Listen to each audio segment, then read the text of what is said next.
stanje. Rad bi nekaj na začetku povedal, potem pa boste mogoče še kaj vprašali.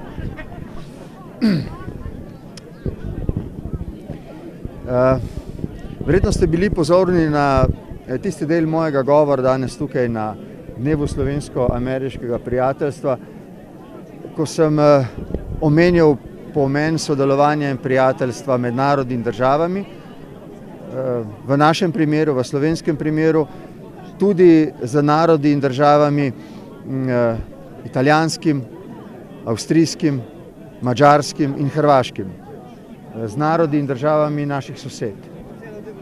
V zadnjem času se je zgodilo nekaj stvari v meddržavnih odnosih, ki so upravičeno v Sloveniji naleteli na vznemirjenje in na nek odziv. Vendar sem danes izkoristil ta govor za nekaj, kar želim, da sliši širša javnost. To je tudi moje stališče na dogajanja v tem času.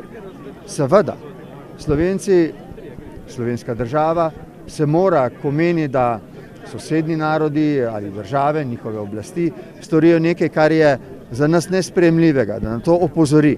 Hkrati pa, in to je sporočilo današnjega dne in moje stališče glede teh vprašanj, hkrati pa mora zelo tankočutno, iskreno graditi mostove sodelovanja in prijateljstva.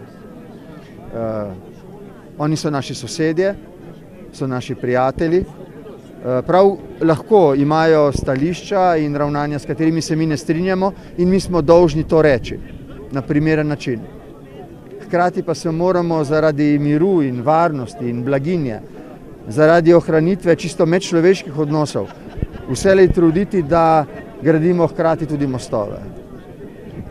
To je bilo moje današnje sporočilo in upam, da je bilo vzeto kot iskreno sporočilo. Morda ga bo kdo ocenil, kot sem dejal danes v govoru, kot naivno sporočilo. Vendar mi vse moje, zdaj skoraj 30 let dolge politične izkušnje govorijo, da je v politiki prav, da se reče na glas, da se s čim ne strinjamo in da je hkrati tako zelo pomembno, zlasti ko gre za odnose z sosednjimi narodi in državami, da zatem ne zaloputnemo vrat, ampak poskušamo odpreti nova in ohranjati en dialog, sodelovanje in kolikor je mogoče tudi iskreno prijateljstvo. Prosim. Menite, da je na eni in na drugi strani morda preveč hujskanja, kar se tiče medijev in politikov, da to zlorabljajo včasih, ker so to poceni politične točke? Glejte, v Italiji je bila nedavno bazovica in izjave visokih predstavnikov italijanske države, Evropskega parlamenta, ki so upravičeno pri nas naletela na skrb in vznemirjenje. Na njih smo se odzvali. Pred dnevi so madžarske oblasti zaprosile našo oblast, da intervenira, ko gre za svobodo medijev. In mi smo se odzvali. Razkrilo se je, da so hrvaške oblasti poskušale vplivati na delo arbitražnega sodišča in na znova neodvisnost medijskega prostora. Odzvali smo se. Vse to je v redu in prav. Hkrati pa moramo vedno zelo budno paziti, da ne zaloputnemo vrat za seboj, da odpremo nova, da gradimo mostove in prijateljstva, mostove sodelovanja in prijateljstva. Svet je manj predvidljiv, kot je bil, manj je varen. In naša varnost, varnost Slovencev, slovenske države, se začne pri sosedih. Seveda bomo vedno pri sosedih, pri drugih, tudi pri Američanih naleteli na stališča, s katerimi se mi ne strinjamo. Morda tudi na ravnanja, ki jih ne odobravamo. In vedno imamo kot suverena država pravico, da povemo svoje stališče in se zanj tudi zavzamemo. Hkrati pa moramo storiti vse za to, da ohranimo dialog in da opozorimo na tista stališča ali vrednote, ki nas povezujejo. To bo odločilo o tem, ali bodo v miru in varnosti živeli tudi naši otroci in naši vnuki. To je bil moj odziv ne samo na ravnanja in dogajanja preteklega tedna, ampak tudi preteklih mesecev. Zdi se mi tako zelo pomembno, da ne pozabimo, da imamo seveda kot suveren narod in suverena država pravico opozoriti na to, kar ni dobro, hkrati pa se zavzeti za to, da poudarimo vse tisto, kar je dobro in prav in da na tistem skupaj z našimi sosednjimi narodi in državami gradimo. Eno je seveda, kaj ve in špekulira javnost, drugo pa kar vejo pristojne službe Slovo na čelo. Včeraj ste se dobili z njenim direktorjem. Kakšna pojasnila ste dobili in ali se boste glede na razkritja v zadnjih 2 tednih morda dobili s kakšnim hrvaškim kolegom, morda s hrvaško predsednico, s katerim ste v relativno dobrih odnosih, oziroma morda s premijerjem Plenkovićem. Kakšna bo vaša pot oziroma vaš odziv na vse skupaj? Moj odgovor je dialog, v katerem bomo, tudi jaz osebno, povedali, da je šlo za nekatera ravnanja, ki jih slovenska stran ne odobrava. Hkrati pa se bom zavzel za to, da bi, recimo, ko gre za odnose s hrvaško stranjo, čim prej prišlo do spoštovanja arbitražnega sporazuma, do označitve meje, ki je določena. Spor s Hrvaško je rešen, ker hrvaška stran zaenkrat odločitve sodišča ne priznava, meja ni označena. Ampak mejni spor je bil rešen z arbitražnim sporazumom, sodišče je končalo svoje delo, ne glede na prisluhe, ki jih je odkrila hrvaška stran. Sodišče je te prisluhe upoštevalo, odločilo, da ti niso bili tako velik prekršek, da svojega dela sodišče ne bi dokončalo.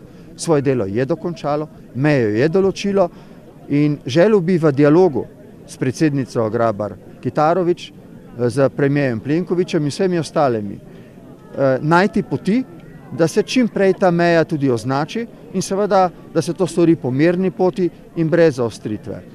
Ne vemo, kaj nam prinaša prihodnost. Mir je manj varen in varnost je manj zanesljiva, kot je bila pred leti. Sosedje nas obkrožajo. Z njimi imamo očitno tudi nekaj težav in problemov. Vendar to ni nič novega in nič posebnega za slovenski primer. Tako je danes v svetu, kot ste rekli, več je tega, kot je bilo tega pred časom. Vendar moramo prav zaradi te varnosti, miru, zaradi okrepitve zaupanja, ki je očitno zaradi takih ravnanj na preizkušnji, to je jasno. Vendar le poiskati tisto, kar nas povezuje. Kaj nas povezuje? Kaj povezuje mene in hrvaško predsednico?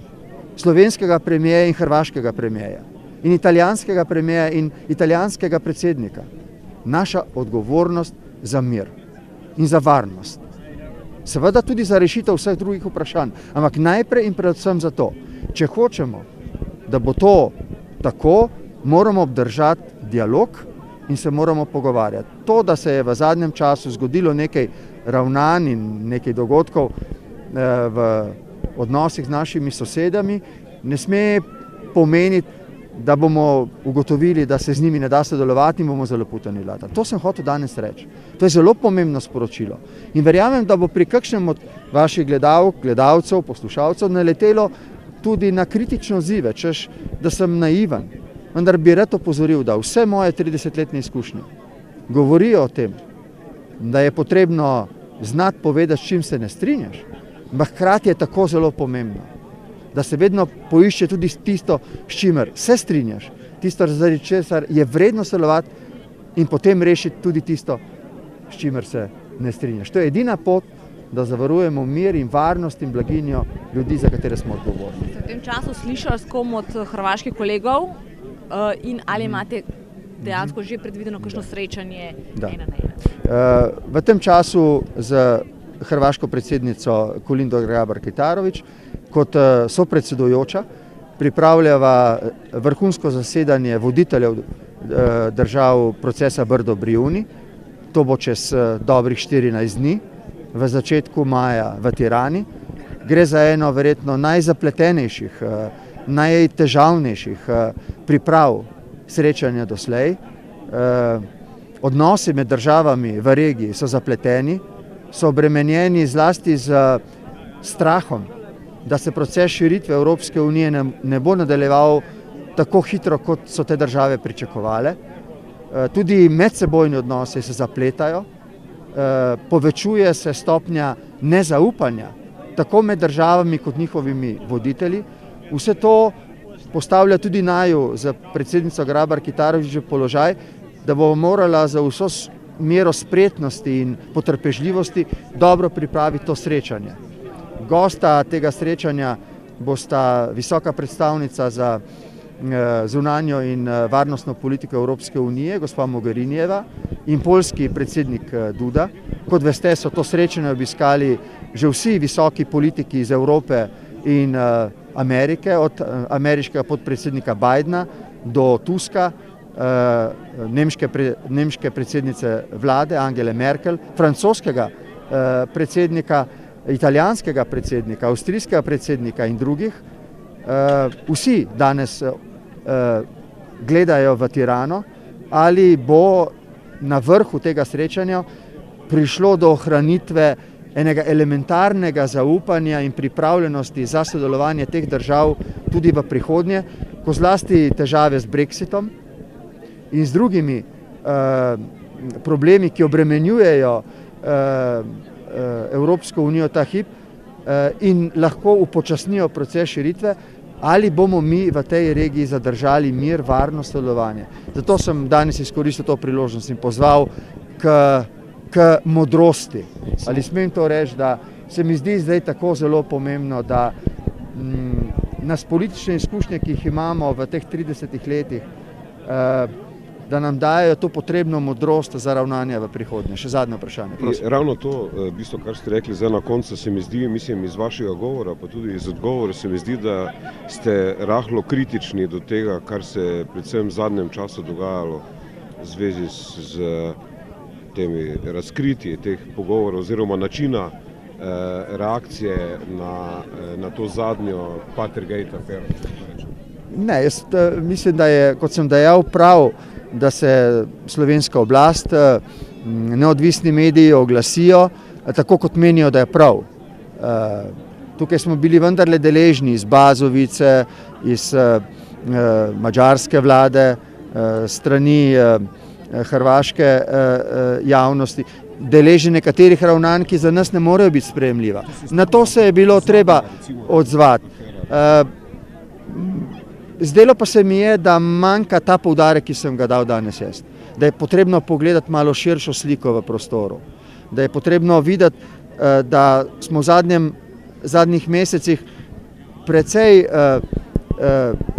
upravičeno, kot rečeno, vsaj do določene mere, napeli te odnose s sosednjimi državami, da je pa potrebno hkrati tudi nekaj nove sproščenosti, privrženosti dialogu, in to z naše in z njihove strani.